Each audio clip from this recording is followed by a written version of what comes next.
Olá, bem-vindos a mais um episódio do OPMEcast, o primeiro e único podcast do setor médico hospitalar brasileiro. E hoje temos um convidado mais do que especial. Estou aqui com o Everson Soares, ele é diretor-geral da Promedon Brasil. Everson, bem-vindo. Muito obrigado, Danilo. Boa tarde. Obrigado pelo convite e espero que a gente possa conversar de maneira bastante leve aqui a respeito das dinâmicas de mercado, da Promedon no Brasil e do futuro dos negócios da Promedon. Exatamente isso. A Promedon é uma indústria muito atuante aqui no nosso mercado. Tenho certeza que você já ouviu falar ou usa ou conhece algum produto da Promedon. E a ideia é essa mesmo, é informar, é discutir esse nosso mercado OPME e o setor da saúde suplementar brasileiro. Mas conta primeiro um pouquinho da sua carreira, da sua formação para chegar até aqui hoje. Perfeito.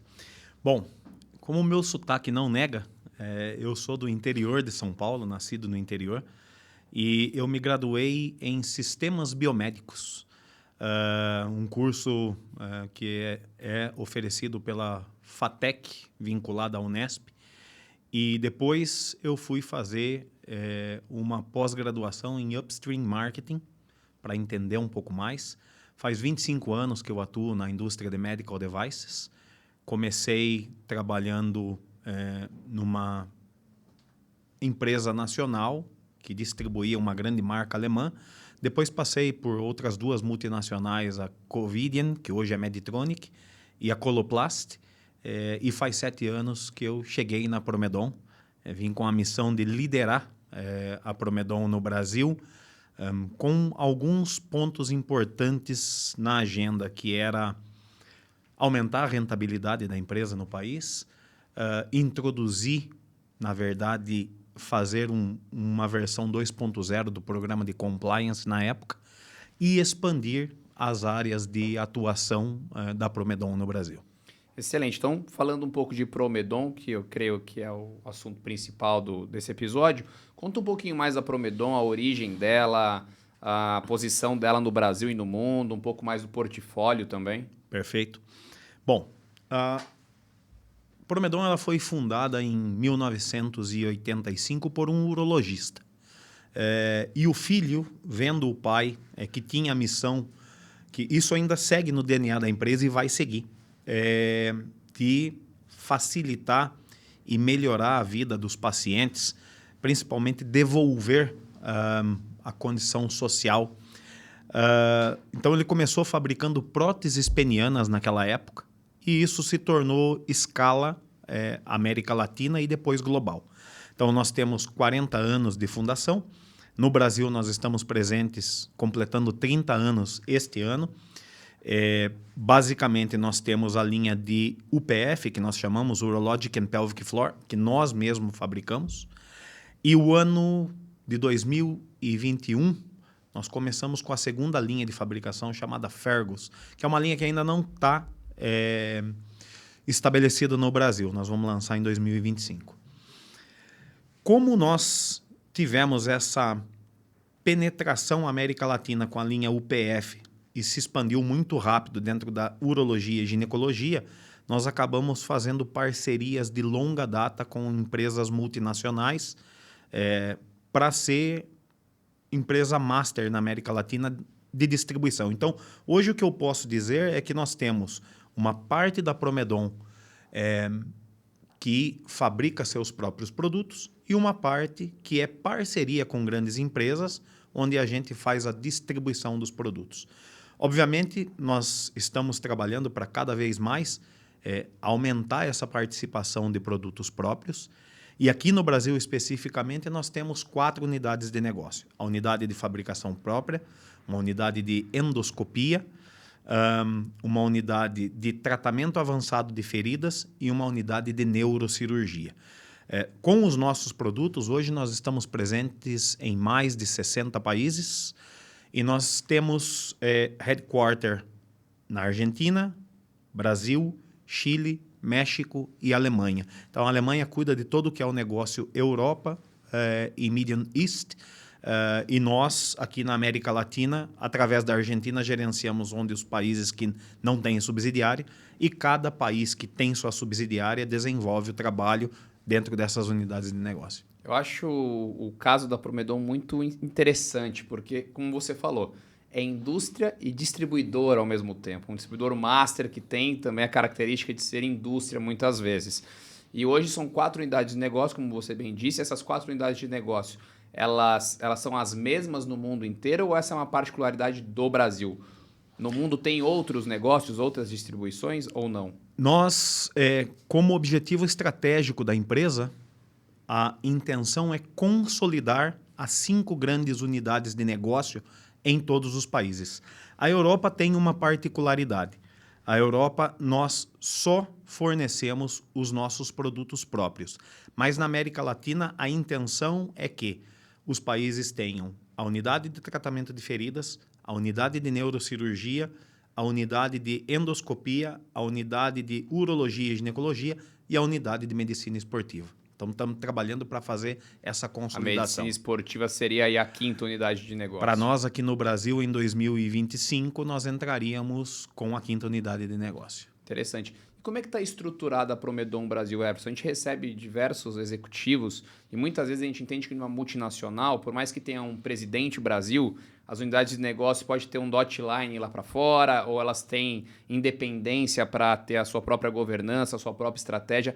Na Promedon, o seu cargo, ele centraliza essa estratégia central ou as unidades de negócio também têm reportes internacionais? Então, veja, nós temos uma estrutura corporativa que algumas áreas de suporte, elas têm reporte matricial. Como cada país se comporta do ponto de vista de estratégia de negócio diferente do outro, sistema de reembolso, a maneira como você fatura o PME, os heads comerciais eles reportam diretamente para o country manager em cada um dos países, porque isso facilita também você ter unidades de negócio que são autônomas, você tem condição de medir o P&L individual de cada unidade de negócio e traçar estratégias de crescimento tailor-made para essa unidade de negócio. Acho que o que vale ressaltar é que, para nós aqui hoje, essas 4 unidades de negócio, elas trabalham muito em sinergia com o marketing corporativo e também nós temos um marketing local com a missão de, dentro da unidade de negócio, determinar quais são os produtos estratégicos, também se antecipar as dinâmicas de mercado, buscar novas soluções para a gente poder estar um passo à frente, tudo baseado em medicina, evidência, healthcare economics, que hoje, para você operar num mercado complexo como o Brasil, é mandatório. E você, Everson, profissional Everson, como diretor-geral, country manager da Promedon, como que você organiza seu tempo hoje? A sua função principal é olhar o mercado, tá conectado com a parte de tecnologia, ou é o report matricial na Argentina? Como que funciona? Como é que você se organiza para realmente ter uma gestão ativa e, obviamente, vencedora na Promedon Brasil? Eu acho que eu posso colocar 3 pilares assim muito, eu diria, reais e concretos. O primeiro, a parte estratégica. Eu acredito que 50% do meu tempo eu estou focado em estratégia de crescimento e governança, com os reportes matriciais para a corporação. Tem um lado muito forte que novos negócios e principalmente o campo, eu diria que 30% do meu tempo, e 20% do meu tempo eu uso na gestão do dia a dia para acompanhar as pessoas que trabalham comigo. Eu gosto muito dessa parte de feedback, desenvolvimento de pessoas. Então, tem aí 3 pilares que eu procuro equilibrar. Obviamente, é sazonal. Tem hora que você pende mais para um lado que para o outro. Mas eu brinco, eu sou um homem de campo. Eu gosto de estar na rua, os negócios estão na rua. Você veio de vendas ou não? Eu vim de vendas. Eu vim de vendas. Então, para mim, essa questão de ouvir o cliente e poder propor soluções que eu sempre digo que por trás de uma necessidade sempre tem uma necessidade. Então, encontrar essa necessidade por trás da necessidade, você precisa estar junto com o cliente. Não é lá dentro do escritório que eu vou E às encontrar. vezes são as necessidades não ditas. É aquela percepção que você acha que está fazendo certo, mas às vezes eu falo muitas vezes na LogMed, a logística acontece isso. Não, a gente entregou, a gente foi rápido, a gente fez o impossível, mas se na percepção do cliente faltou alguma coisa, o trabalho está perdido. Eu costumo dizer que para você exceder as expectativas, você precisa entender exatamente o que o teu cliente espera. Porque, do contrário, você vai exceder as expectativas diante da sua perspectiva. Perfeito.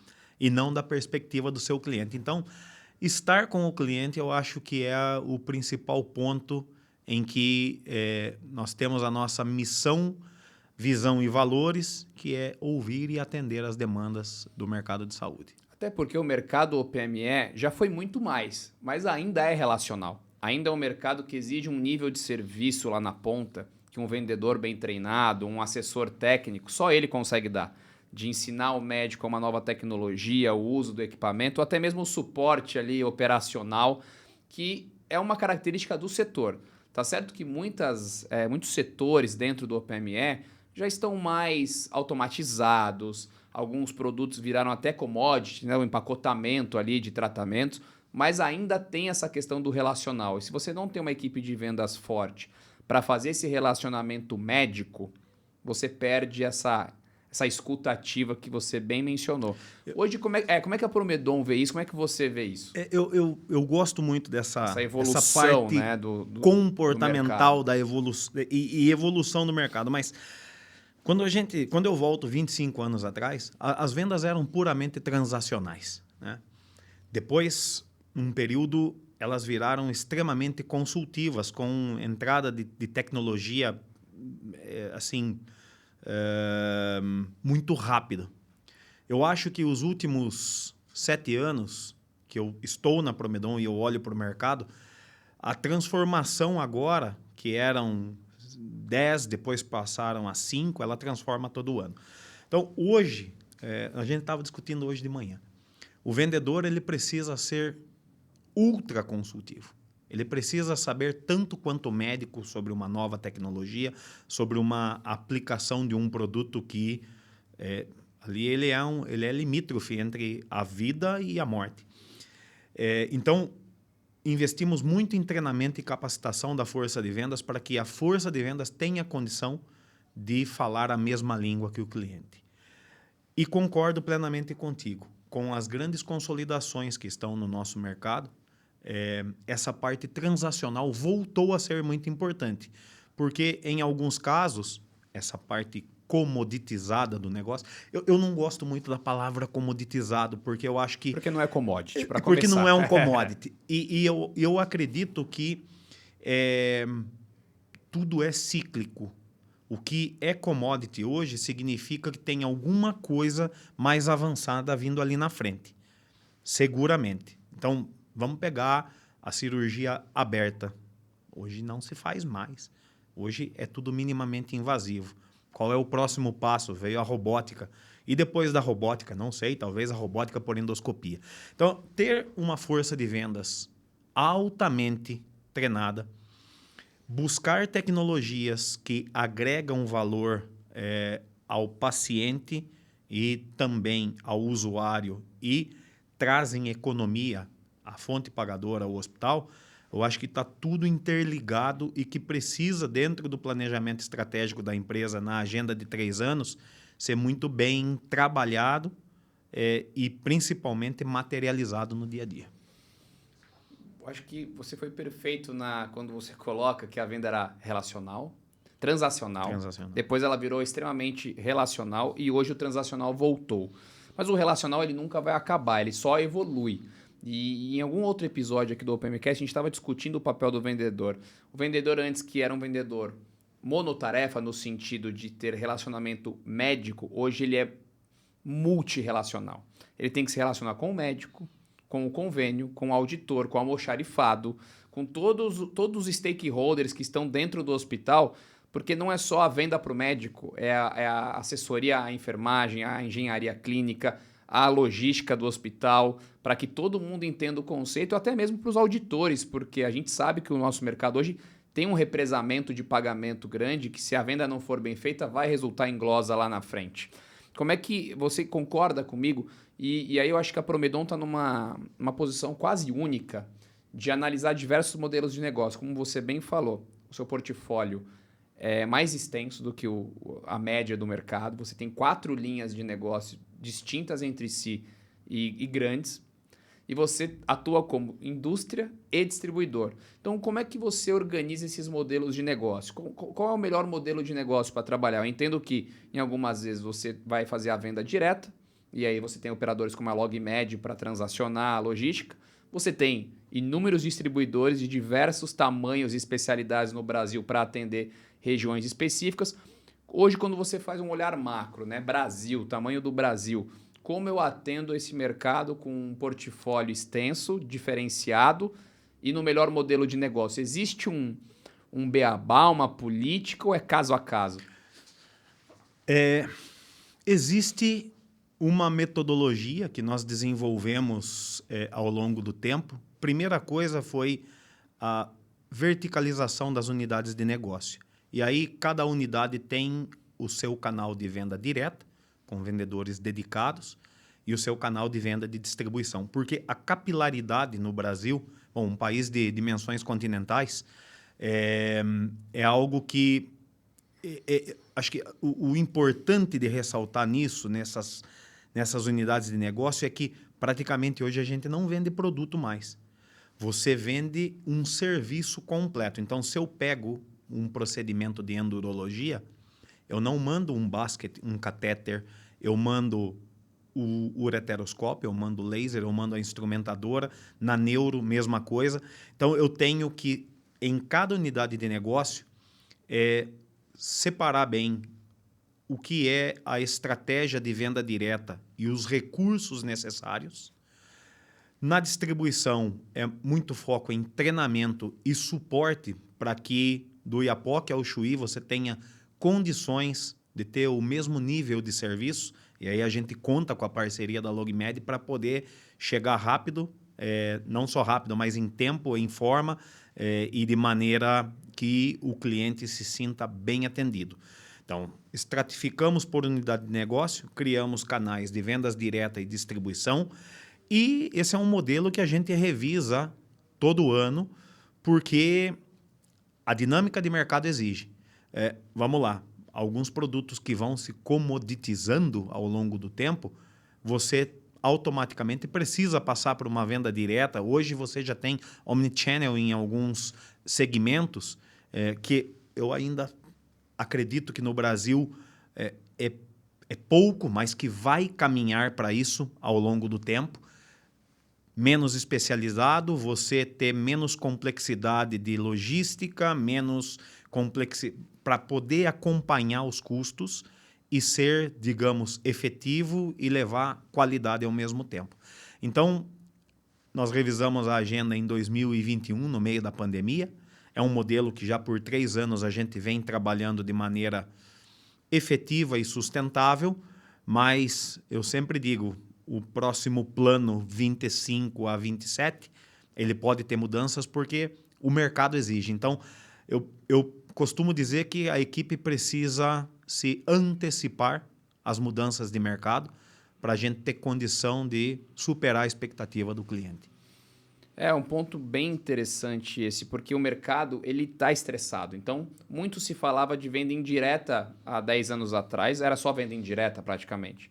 E aí faz 5 anos que só se fala de venda direta, mas o mercado entendeu que a venda direta também tem essa questão dos recursos consumidos que você bem citou. A venda direta ela tem seu custo, tanto de logística, quanto de vendedores próprios, quanto de nível de serviço que você precisa dar. Então, o mercado tende a encontrar um equilíbrio onde os dois canais vão cooperar e vão coexistir. Eu acredito muito nisso.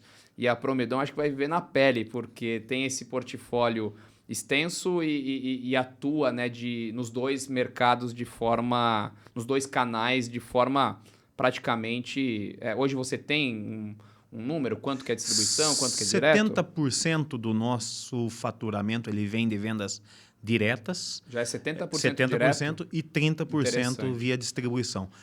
Nós temos... Tem muita indústria que você sabe que é o oposto É o ainda, oposto. né? É o o oposto. 70-30 ao contrário. É o contrário.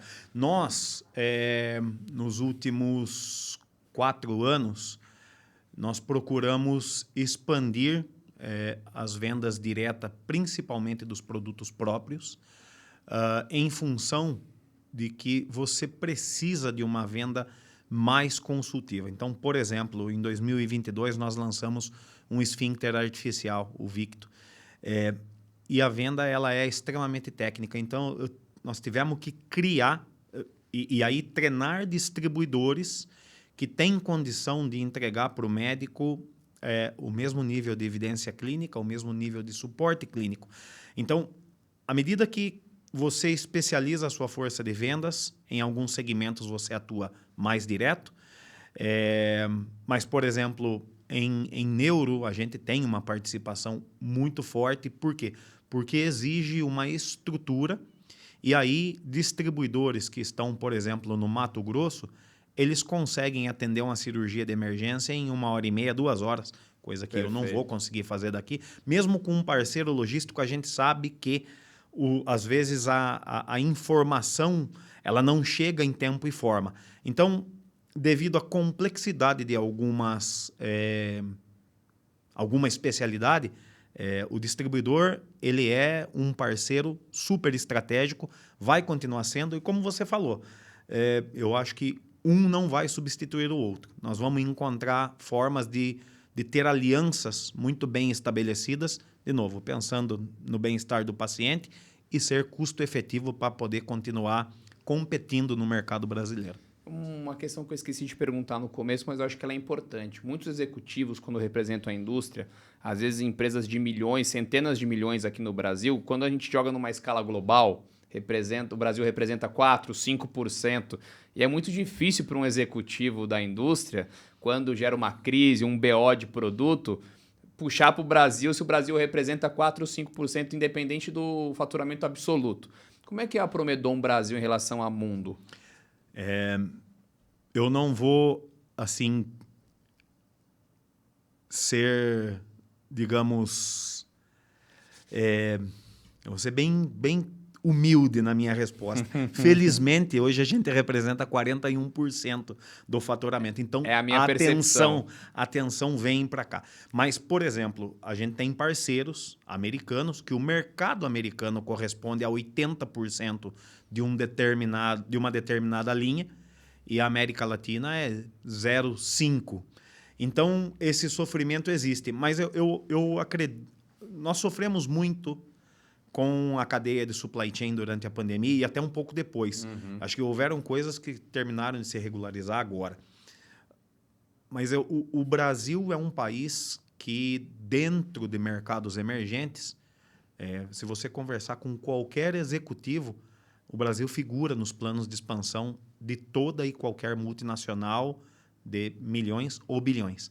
Então, é um mercado importante, é um mercado ultra complexo, mas eu tenho essa, digamos, facilidade de representar 40% do faturamento do grupo. E, obviamente, isso tem 2 vieses. Um muito bom, porque eu recebo bastante atenção, e outro de cobrança, porque eu tenho um peso importante dentro do grupo. Mas é bem interessante. A Promedon, apesar de ser uma empresa argentina, já corre sangue verde e amarelo nas veias da Promedon. Corre sangue verde e amarelo. A gente usa uma mescla de verde, amarelo, azul e branco. Exatamente. Né? Um outro ponto importante, Everson, que todo mundo que senta nessa mesa a gente tem que discutir, e você como o diretor-geral já imagina isso e vive isso, que é a questão do ciclo de pagamento hoje no OPME. No episódio anterior, inclusive, a gente recebeu o Rafael Scavone representando a indústria brasileira. Nem era o tópico principal, mas a gente discutiu e ele trouxe uma analogia muito boa, que é a seguinte: o cobertor está curto.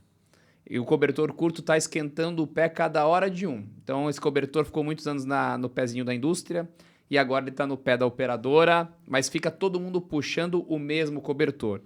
Muito se diz de trocar a cama ou aumentar o cobertor, comprar um cobertor novo, mas a gente não vê muitas ações práticas ainda. Por quê? Porque o modelo de negócio ele está todo setado, ele está todo formulado para esse cobertor curto. Então, para comprar um novo cobertor significa mudar o modelo de negócio. Mas se os incentivos estão vinculados a este cobertor, a este modelo de negócio, para mudar vai ter que ser algo assim muito top-down ou uma aliança de diversos players. Qual é a sua intimidade com esse assunto? Como que você vê isso? Você já enxerga algum caminho? Já participou de algum projeto piloto para se testar modelos onde não exista essa retenção de fluxo de caixa ou minimize o impacto de fluxo de caixa dos distribuidores e da indústria em si? Danilo, esse é um tema que todo o comitê executivo da empresa nós conversamos muito. Se eu olhar o meu ciclo operacional hoje, ele passa dos 270 dias. Isso é super complicado, porque você acaba tendo sempre fluxo de caixa negativo. Você precisa injetar Exatamente. dinheiro na sua operação. Você financia a sua operação o tempo A inteiro. todo tempo. Muitas discussões das entidades de classe. Eu não acredito num top-down, eu acredito numa construção. Tá. Agora, você concorda comigo que esse cobertor ele não está curto para uma pessoa, ele está curto para um grupo. Exato. Então, ou nós vamos cobrir os pés, ou a gente vai deitar junto de lado e cobrir o tórax. Não é uma equação simples de se resolver, mas eu acredito que se continuar dessa forma, ela vai se tornar insustentável para muitos. E isso diretamente pode levar a uma, eu diria, queda na qualidade da prestação de serviço. Por quê? Porque matemática, 1 mais 1 vai ser 2 em qualquer lugar do planeta e 1 menos 1, ele é 0. Então, encontrar um modelo que ele seja, digamos, justo e que consiga olhar hospital, fonte pagadora, fornecedor, é o caminho. Eu acredito que as entidades de classe podem colaborar muito e eu acredito até que, político e socialmente falando, tem uma parcela que o governo precisa assumir nesse lado. Porque, da forma que está, nós estamos vendo que fica insustentável para todo mundo. Quem presta o serviço não é remunerado da forma que precisa. A fonte pagadora com sinistralidade alta. E vamos lembrar que a expectativa de vida só vai subir. Exatamente. Não tem Se para você isso tem aqui. uma base deficitária, você tem uma expectativa de mais pessoas entrando nessa base deficitária, você aumenta o rombo. Essa semana nós vimos algumas situações onde convênios cancelaram Exatamente. planos de saúde, a revelia, e isso traz um alerta de você ver muita gente que vai migrar do sistema privado para o sistema público, que hoje já é deficitário. Nas últimas análises, claramente você vê que o gasto per capita da área pública ele é 1/4 do gasto per capita na área privada. Mas na área privada, o cobertor está curto. Então, você imagina como é que isso está ficando no setor público. Filas de cirurgia. Então, eu tenho trabalhado com a minha equipe da seguinte forma. Construir agendas de parceria com os clientes. Você vai me liberar mais cedo, eu tenho condição de te dar um prazo melhor. Porque se você me libera muito tarde, esse prazo para mim fica inviável. E aí, essa parte de relação, ela é extremamente importante. Você olhar no olho do teu cliente, entender onde está doendo para ele e mostrar onde dói e chegar num consenso. Mas eu não enxergo uma solução all size fits all. Nesse momento, a gente tem que trabalhar caso a caso. A equipe interna, que agora está mais externa, visitando o cliente, entendendo como a gente pode construir juntos um modelo que beneficie os dois lados. É minha visão de curto prazo, mas de longo prazo, ações, digamos, mais coletivas precisam ser tomadas, do contrário, vai ficar muito insustentável. O próprio modelo, a redução de custo é a etapa número 1. Quando você tem um modelo deficitário, todo mundo começa a reduzir custo. E quem já está sentindo na ponta é o paciente. Porque o próprio setor privado é o que você falou. Uma expectativa de vida que só aumenta, mais pessoas entrando dentro de um produto deficitário. Aí muitas pessoas podem falar, mas ótimo, o faturamento vai aumentar. Mas ele vai aumentar em cima de uma base negativa. Então você aumenta o rombo. E aí você começa a fazer o quê? As operadoras começam a dar uma redução de custo. Eu vou entregar o que eu entregava antes, o pacote completo, agora eu vou entregar somente o copo vazio. E o paciente vai tendo cada vez menos recurso, menos assistência. O médico também começa a se virar com menos, né? Menos produtos ou produtos de qualidade inferior. Você vai degradando toda uma cadeia. E eu começo a ouvir falar, Everson, vi que você gosta de dados do mercado, eu nem ia perguntar isso, mas não sei se você já ouviu falar, de que talvez nesse gap, né, nesse buraco que está surgindo entre privado e público, porque você tem o privado premium, o privado de custo e você tem o público, ainda existiria uma camada para o sistema pay-per-use. Você acredita nesse modelo de negócio? Para quem não sabe, né, o pay-per-use seria assim uma espécie de cartão pré-pago que você paga só quando você usa. Você acha que caberia um modelo como esse? Veja, legislação é sempre um problema, né? Então, eu com experiência que eu adquiri em outros países, você vê países onde utiliza complemento, ou seja, eu lhe dou um cartão que é o básico para você fazer uma cirurgia aberta, mas você pode complementar para fazer uma cirurgia laparoscópica. Isso tem modelos na Colômbia, no Chile, que funcionam dessa forma. Aqui no Brasil, por conta de legislação, quando a gente chega nesse ponto, a gente esbarra numa coisa chamada judicialização. E aí, o seu comentário foi extremamente feliz, porque você tem uma área top de planos de saúde que o paciente paga e ele utiliza aquilo que dá direito num nível super alto. Depois você vem numa parte que é custo sensitiva, vamos chamar assim. Você não vai usar as mesmas tecnologias.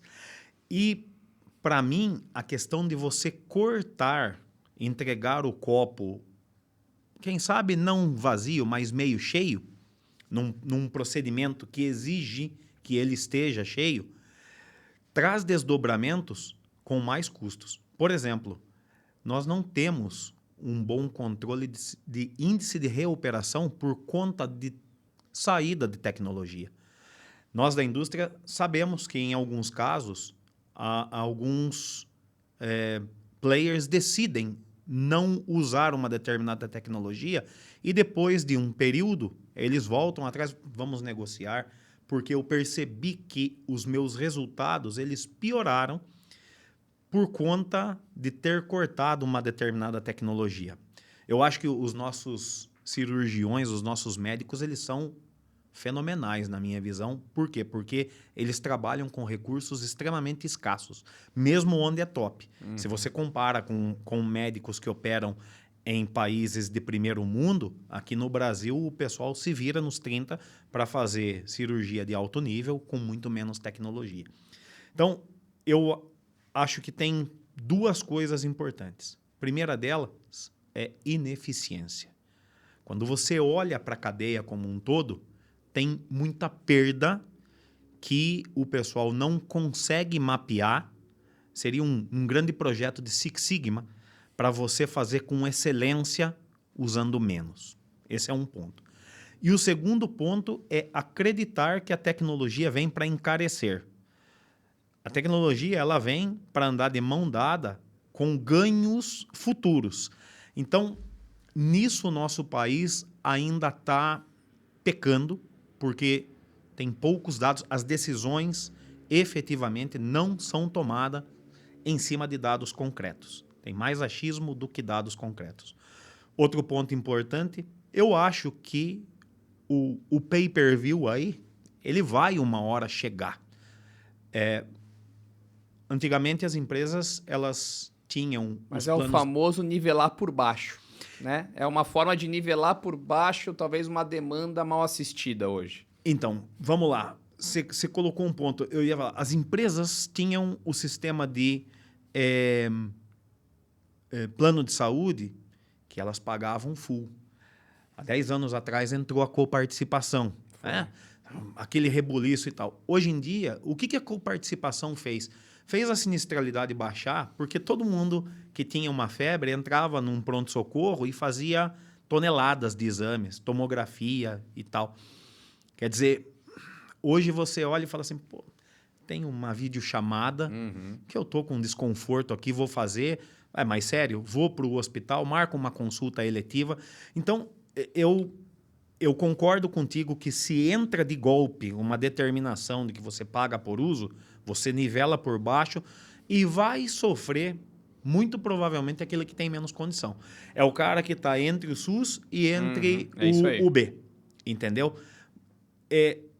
Eu não sou utópico, mas a equalização do uso da tecnologia, ela talvez seja a grande saída para você ter disponibilidade em os convênios menos, digamos, top, para que você utilize e que o paciente tenha efetivamente uma recuperação mais rápida, mais efetiva, não volte a ser internado, porque, do contrário, os custos vão continuar subindo. O ponto da tecnologia, eu concordo 200%. A tecnologia no Brasil ainda é vista como invasora ou como um custo desnecessário. E a gente divide tecnologia em duas pontas. Eu estou falando da tecnologia atrelada a produto, que salva vidas, que muda, de repente, uma técnica cirúrgica, e você tem a tecnologia atrelada a serviço. Aí eu estou falando de RFID, estou falando de blockchain, estou falando de coisas que tragam eficiência e que muitas vezes substituem pessoas. Então, eu tive aqui já com a Mayuli também, e ela falou, o problema do hospital é que quando eu trago uma eficiência logística, uma eficiência de sistema, mas é as minhas pessoas. O que eu faço com as minhas pessoas? Não, você realoca elas, você dá qualidade de vida para elas, você dá um plano de carreira, mas ainda existe essa ruptura cultural que a gente precisa fazer em relação à tecnologia. E dito esse ponto, eu vou perguntar então, Everson, como um executivo da área de OPME, falando de tecnologia atrelada a produto, o que você vê como a próxima onda de tecnologia aplicada a instrumentos, a equipamentos que vai revolucionar a medicina? O que você acredita mais? A crença é que hoje, com tudo que a gente tem de inteligência artificial sendo inserida dentro do contexto da indústria de saúde, não só em saúde, está presente em todos os lados. Para mim, como formação técnica, a gente falava de manutenção preventiva. E depois de um tempo, nós começamos a falar de preditivo. Eu acredito que a previsibilidade, utilizando a inteligência artificial, vai propiciar que os tratamentos sejam mais antecipados, que você possa capturar doenças pré-existentes e fazer esse screening muito mais acelerado para você atuar antes do problema se tornar muito sério. Um exemplo claro que eu posso dar. Durante a pandemia, nós tivemos suspensão dos procedimentos diagnósticos de endoscopia, por um fato que precisávamos tratar os doentes com Covid. Ponto. Uma epidemia de escala global, não tem como. 2 anos depois, os pacientes que voltaram para fazer consultas de rotina diagnóstico encontraram situações que já estavam ultra avançadas. E é muito sério isso, porque tem um estudo que diz que até 6 anos depois da pandemia, nós vamos encontrar esse tipo de problema. né? Então, eu vendia muito mais diagnóstico, eu passei a vender muito mais terapêutico. Então, eu acredito que, do ponto de vista tecnológico, você ser mais preditivo, tecnologias que tragam soluções antes do problema acontecer, e a indústria vai continuar trabalhando para ser cada vez mais minimamente invasiva, para que esse paciente diminua as infecções, menos tempo dentro do hospital. É o caminho que eu enxergo aí nos próximos 10 anos. Everson, vou tentar pensar 3 pontos importantes que você falou aqui, porque aqui, pessoal, é tudo ao vivo, entre aspas, a gente não ficar regravando, não. Então eu tenho que ficar matutando aqui. O primeiro ponto que você falou, essa questão da lacuna que a pandemia nos deu. E eu estava com alguns profissionais da área de educação há uns meses atrás, e eles falaram que a gente perdeu cerca de uma década de educação das crianças. Vai demorar uma década para cobrir um rombo que uma geração toda vai ter na educação básica de matemática, português e a questão social da interação que essas crianças perderam. E na saúde é a mesma coisa. O quanto de doenças, úlceras, cânceres, coisas que agravaram por falta de diagnóstico ou por falta de tratamento, a gente ainda vai correr com isso por muitos anos. Então, acho que realmente é um ponto que nem todo mundo pensa e faz todo sentido. Segundo ponto, você trouxe a questão da cirurgia minimamente invasiva. É a primeira vez, acho que alguém traz como futuro a evolução da própria cirurgia minimamente invasiva. Eu queria entender um pouco mais sobre isso. O que é o futuro da cirurgia que já, teoricamente, foi o futuro, né, há 10 anos atrás? Nanotecnologia. Tá. Para mim, é muito claro que procedimentos que antigamente você fazia via laparoscópica, hoje você já faz por via endoscópica, em diversas especialidades. E cada vez mais você cortar não faz sentido. Você ter dispositivos que têm condição de atuar de maneira local.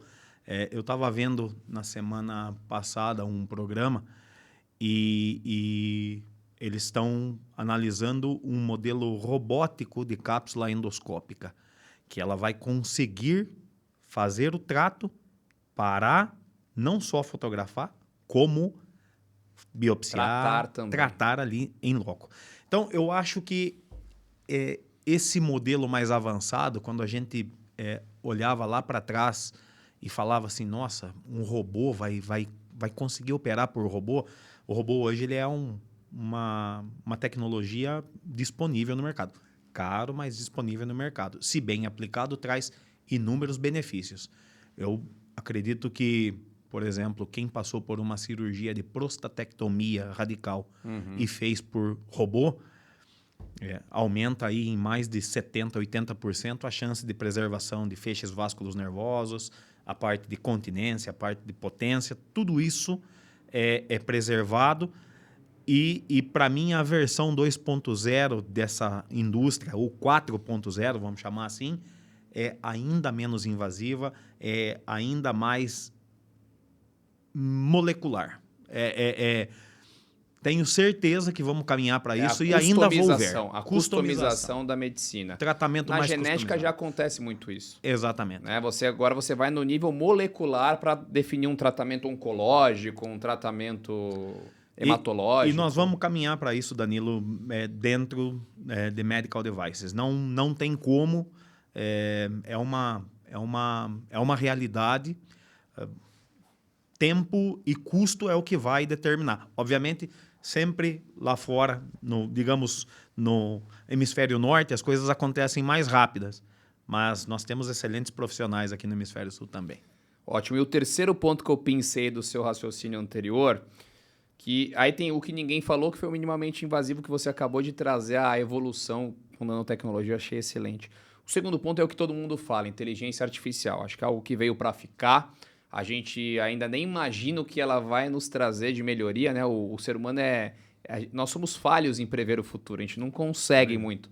Mas você trouxe uma comparação aqui que eu queria desenvolver um pouco mais. Eu ainda não consegui pensar aqui no ao vivo como a gente desenvolve, mas faz todo sentido. Uma coisa é a inteligência artificial, quando a gente fala, por exemplo, de radiografia, imagem. Você tem um banco de dados mundial um ultraprocessamento, eu jogo uma radiografia de um paciente com um câncer de pulmão, por exemplo, e ela vai comparar padrões mundiais para trazer para o radiologista, de repente, um diagnóstico muito mais preciso. Mas você trouxe uma palavra aqui falava-se muito de prevenção e agora a gente está falando de predição.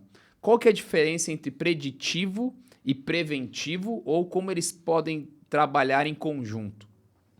Perfeito. Os termos técnicos, a gente utiliza a prevenção para você, no sentido literal do verbo, prever algo que pode acontecer. Quando você faz algo preditivo, você confirma através de elementos que são efetivamente técnicos, bem medidos, do lado da excelência operacional. Vamos lá. Vamos pegar um equipamento que utiliza uma luz de xenon e a cada 500 horas você precisa fazer uma manutenção preventiva. É uma limpeza e tudo mais. Quando você trabalha com estatística preditiva, você entende que se você troca essa lâmpada com 500 horas e não faz uma manutenção, você está aumentando a vida útil dos outros componentes e mantendo uma eficiência de exame muito maior do que no preventivo. Então, eu particularmente acredito que é 2 passos atrás se antecipar preditivamente ao problema. A gente, na área da saúde, viu muitos casos preditivos onde algumas mulheres que dentro da família tinham um histórico massivo de câncer de mama, que preditivamente elas removeram as mamas para não correr esse risco. Então, é uma cirurgia super radical, mas que eu acredito que você pega o câncer que mais sai, pele, depois cólon, próstata, quer dizer, você já tem hoje elementos que também através de fármacos preditivamente você pode trabalhar. Obesidade. Você tem condições de tratar a obesidade na infância. Tem muitos países que falam assim, se eu tiver obeso, eu aumento o risco de infarto, de diabetes. Quanto eu vou gastar com esse paciente lá? Preditivamente, eu vou evitar que a obesidade entre nesse sistema. Então, para mim, é algo mais forte. O preventivo eu sei que vai acontecer em algum momento e eu vou ver o que eu faço a hora que isso acontecer. Vou tentar prever isso. Agora, o preditivo eu vou evitar que isso entre dentro do sistema. E você na Promedon ou em congressos, estudos, contatos, networking que você com certeza tem e conversa, você já vê a indústria caminhando para essa parte preditiva? Já existem iniciativas ou no P&D da própria Promedon, algo que você consiga antecipar ou que você já percebe que isso vai chegar para nós muito em breve? Eu acredito que algumas áreas já trabalham de maneira mais preditiva, como, por exemplo, o diagnóstico por imagem que você citou aí é nítido. Existem hoje bancos de tumores que você consegue enviar e ele, em tempo real, faz uma leitura e mostra qual é o quimioterápico que vai ser mais efetivo usado. Na Promedon, o nosso departamento de pesquisa e desenvolvimento, ele trabalha pensando nos próximos passos das técnicas cirúrgicas. Então, quando eu falo minimamente invasivo, que já é uma tecnologia antiga, vamos chamar assim, quer dizer, como eu deixo ainda menos invasivo e eu restabeleço a qualidade de vida do paciente de maneira mais rápida. Ou seja, a cirurgia é menos traumática e o paciente volta em sua condição social mais rápido. Isso é menos custo para o sistema. Então, dentro da urologia, nós temos um time super focado. Nós vamos lançar um produto aqui no Brasil em 2025, que ele vem exatamente com essa missão. É um procedimento mais simples, que o médico faz mais rápido, que o paciente se recupera 80% mais rápido e que ele volta à sua atividade. Então, a indústria está se mexendo. Eu acho que, de novo, tudo tem uma questão de componente custo. Porque você mencionou bem, se você traz algo que é muito custoso, que onera o sistema, fica difícil de assimilar. Tem que vir com uma bagagem de medicina baseada em evidência muito forte, em que você mostre efetivamente que se você usar uma tecnologia que ela é 40% mais cara, no longo prazo ela vai provavelmente economizar 80% do que você gasta hoje. Eu acho que esse assunto de tecnologia, futuro, e a gente sempre tem algo inédito, e hoje foi isso. O futuro da cirurgia minimamente invasiva talvez seja a nanotecnologia, os chips, os lasers, porque quanto mais o paciente fica internado se recuperando, são dois problemas. O custo dele ficar internado e a exposição dele a uma sepsia, a uma infecção hospitalar que vai gerar mais custo. E eu adicionaria a parte social que a gente não consegue, na maioria das vezes, tangibilizar, que é o lado emocional, o trauma. Exatamente. Você imagina um paciente que ele remove um tumor cerebral e ele entra numa cirurgia não sabendo se ele vai sair de lá enxergando ou não. Quando ele sai da cirurgia, abre os olhos, ele está enxergando. Aquilo já é a primeira vitória. Mas você pega esse paciente e ele precisa ser submetido de novo a 2, 3, 4 procedimentos adicionais. Quer dizer, o tempo que ele leva interiorizando essa parte negativa é um trauma que ele, mesmo que ele saia vivo, ele vai interiorizar isso para o resto da vida. Então, nós, como empresa, a gente tem dentro da nossa missão restabelecer a qualidade de vida dos nossos pacientes e causar o mínimo de impacto social para esse paciente. Muito bem falado, o impacto social. Eu vi recentemente um estudo de que a tecnologia já trouxe realmente a prevenção e a predição e doenças cardiovasculares, derrames, tudo vem caindo na questão relativa. Agora, o suicídio ele se mantém constante há décadas. É isso. Aliás, vem aumentando, né? Enquanto a gente tem sido muito bem, a nossa tecnologia tem sido muito bem usada a favor da vida e da prevenção, na parte social, na parte mental, a gente ainda não conseguiu políticas efetivas para reverter essa tendência de aumento de traumas e impactos sociais, muito bem falado. E eu acho que quando a gente fala de futuro, a gente tem que falar de jovem. E eu queria perguntar, para a gente endereçar aqui esse episódio para o final, para o jovem profissional do mercado, do setor, que está nos ouvindo aqui, que eu sei que tem muita gente de hospital, de qualidade, de convênio que ouve a gente para aprender, porque não é um setor que você encontra informação tão fácil. Que conselho você dá para esse jovem profissional da área da saúde para ele ter uma carreira de sucesso aí como a sua, como a de todo mundo que vem aqui no OPMEcast? Quando olho para os profissionais da área da saúde, eu acho que quem escolheu estar na saúde escolheu por um propósito, né?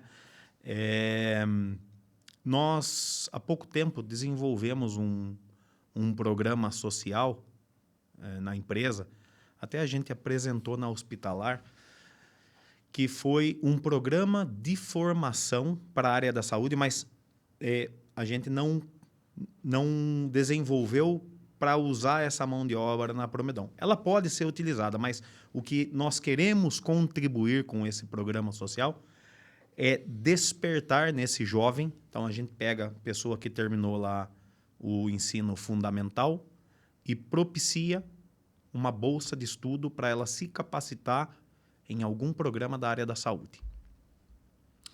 Fazer um técnico, fazer uma faculdade. Então, o Departamento de Recursos Humanos desenvolveu um programa muito bacana, super bem elaborado. A gente está já na 2ª edição do programa.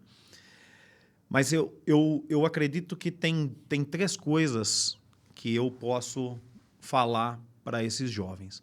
O primeiro é essa paixão, porque trabalhar na área da saúde, ela exige uma dedicação além, porque você está ali todo dia falando de vidas, de vida e morte, e trazer produtos, tecnologias para colaborar com esses pacientes, para melhorar a vida dos pacientes é fantástico. Outro ponto é a preparação, porque o mercado brasileiro, se ele a cada 10 anos ele fazia uma mudança, agora ela é mudança anual. Então, estar antenado com o que está acontecendo, se preparar, estudar, entender as dinâmicas de mercado, também ajuda você a se posicionar de maneira mais efetiva, olhar para a sua carreira e entender onde você pode contribuir com essa preparação. Por último, mas não menos importante, tem todo um networking hoje em dia que você pode construir relações super fortes do ponto de vista de conexão com aquilo que você faz. Tudo está muito disponível, tudo está digital, está na palma da nossa mão. Então, paixão, preparação, networking, isso ajuda as pessoas a preparar a carreira, não só preparar, mas como direcionar a sua carreira dentro da área da saúde. Eu comecei na área técnica, migrei para a área de vendas, depois fui para marketing e acabei virando um executivo geral há 10 anos. Mas eu sempre tinha o foco do que eu queria fazer. E hoje em dia o foco do que eu quero fazer está muito ligado a estar antenado no mercado e, principalmente, não podemos ficar obsoletos. O ir além é fundamental no mercado da saúde. Eu falo muito dentro da LogMed, toda logística é nobre, mas a nossa logística envolve vidas. Envolve o impacto de uma vida dos familiares daquele paciente. Então, deixar de entregar um micro-ondas, uma roupa, uma compra do e-commerce em um dia ou dois, você deixa o cliente insatisfeito.